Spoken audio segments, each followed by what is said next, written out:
So we're at the Providence mine site. The adit's over there.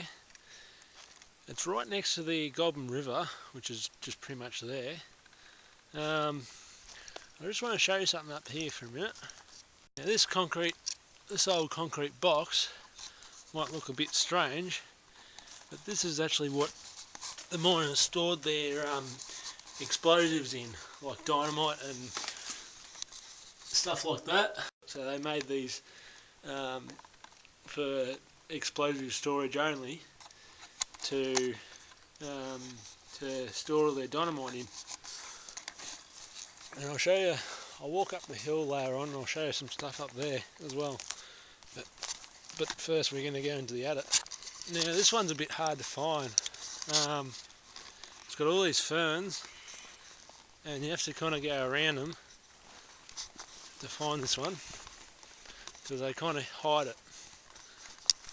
There's another old box from 1940s. This was last worked in the 1940s to early 50s. And it went lower than that.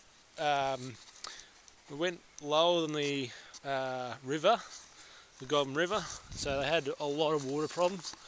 You'll see that as soon as I get into the adit, which is here. This is the lower adit. There used to be a top adit, but it's since collapsed in. I also made this special attachment to hold my super heavy torch, because it's a bit bulky. And all it is just an old belt that you tie around, strap it to yourself, and away you go pretty much. So I'll get the new torch and we'll head on in. First part's a bit of a crawl. There we go. How's that work? Hands free. Pretty good idea, I reckon. Especially when you need your hands free for underground work like this. All you have to do is simply just walk along. Now I'll show you what's up further. It's a bit iffy up further. There's my other torch. Let's see what's going on. How cool is that? That really lights up. Now there's a stope here, and it goes down a long way, but it's full of water, as you can see. So yeah, it's full of water, but it goes down a hell of a long way. It's something like 180 feet or something. It's a fair way. Now I've got to get to the other side over there, just over there. That's where I've got to go. So bear with me for 5 minutes while I try and get over there. As you can see, I've safely got over there. That's where I've just come from, pretty much, just over there. And this is where I'm going, up here. This here was once a raise, what they call a raise, but as you can see there's that real big rock there blocking it all off, so I'm not going to go up there.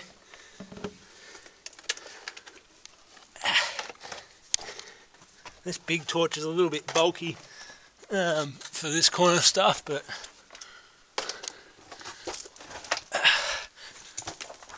I'll continue along the rest of the drive. You're probably wondering about these spray paint markers. They're geotagging.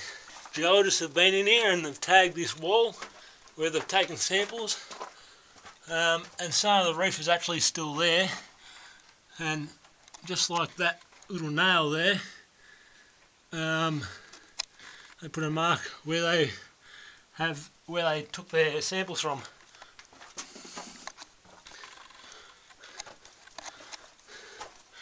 So we'll continue on.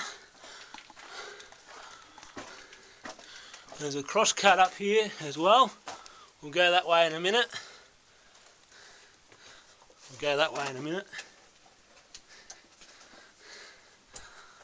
See, look at that, new torch lights it all up. Love it. Love this new torch. Anyway, we'll go this way.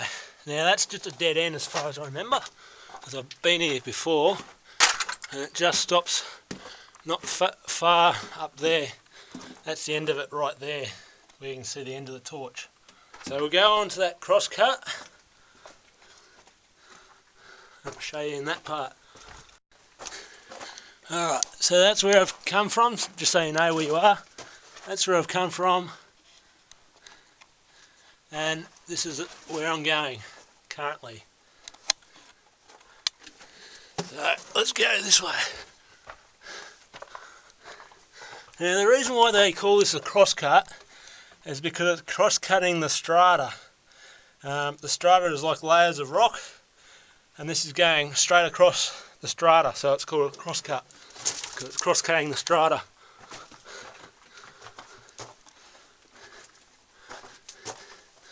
Now this is part of another stope that actually connects up to the first stope that I came to in the first part of the video,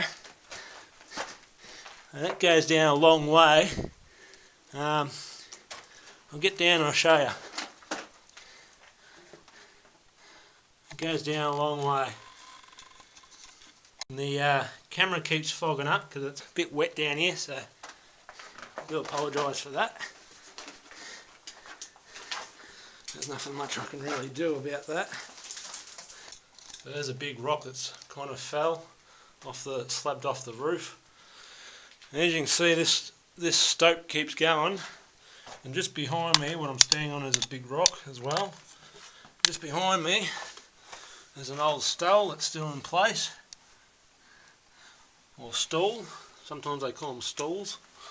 Stalls.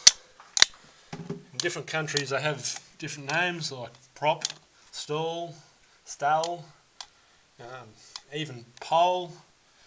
So it gets a little bit confusing with the terminology in different countries, but it pretty much means all the same thing.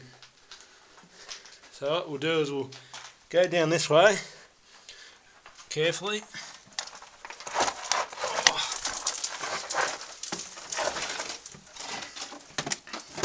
Might leave my big torch here because it's too bulky in this one. For bigger mines it's alright, but this one's a bit too small. So yeah, that's pretty much a dead end. I've just stirred up a bit of dust. Yeah. This one's pretty well known. All the locals know about it. Most of them anyway. So yeah. So this was part of a stope that's actually collapsed in. We'll see if we can try and get around here past all this. Right down there is where it leads into the rest of the stope, but it goes underwater there, so that's go underwater. So unless you're a diver, an experienced diver, I wouldn't go down there. I wouldn't risk your life on it. It's a bit dodgy down there.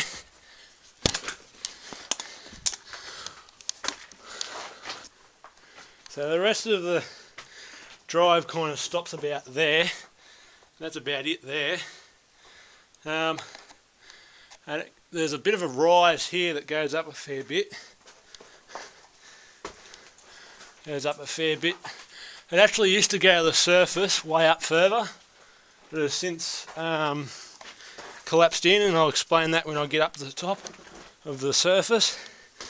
I'll explain why that's happened. But yeah, this is about all I'm going to.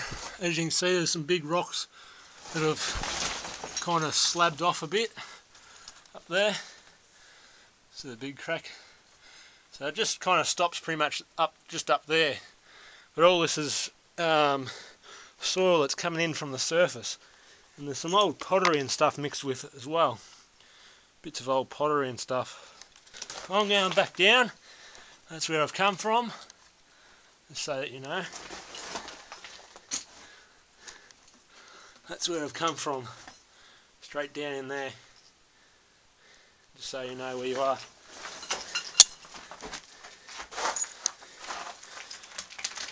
As you can see, there's a bit of modern graffiti on the walls here. The local kids have got in here and had a bit of fun. It's a bit dangerous, but they've come in here anyway. So these two stopes where I just came from, this stope and the other one, they both connect up underground, deep underground. And apparently it was very rich, and they chased it, some of it they chased it underneath part of the town of Yea itself. So it was fairly rich to chase it down below the water table and below the river table as well, which they did.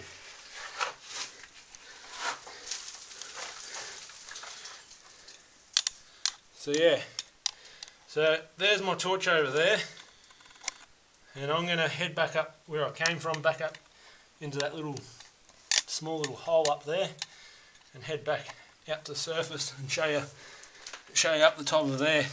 Alright, so I've just come out of that cross cut, which is pretty much there, and I'm now going back out to the surface. So this was a big mine back in the day, but a lot of it's sadly collapsed in. Not much you can do about it, but yeah, a lot of it's collapsed in. And the deeper workings you can't even access because they're all underwater, unfortunately. Turn my big torch back on. How cool is that big torch, eh? That really lights up the adit.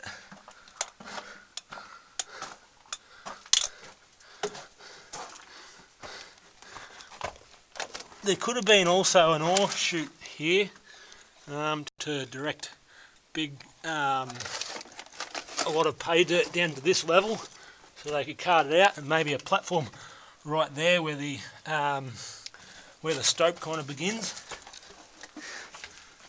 so they could cart it over the top of the platform and out. So yeah, that goes down a long way down there, and it's all full of murky water.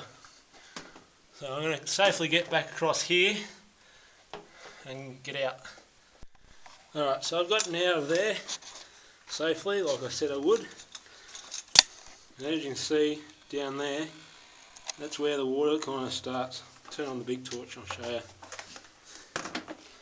That's kind of where the water starts, just down there. Just there. So unless you're, like I said before, unless you're a qualified diver, I would not even attempt it. And even then it's dodgy with even being qualified. So there's the entrance, just there. So back out to the surface.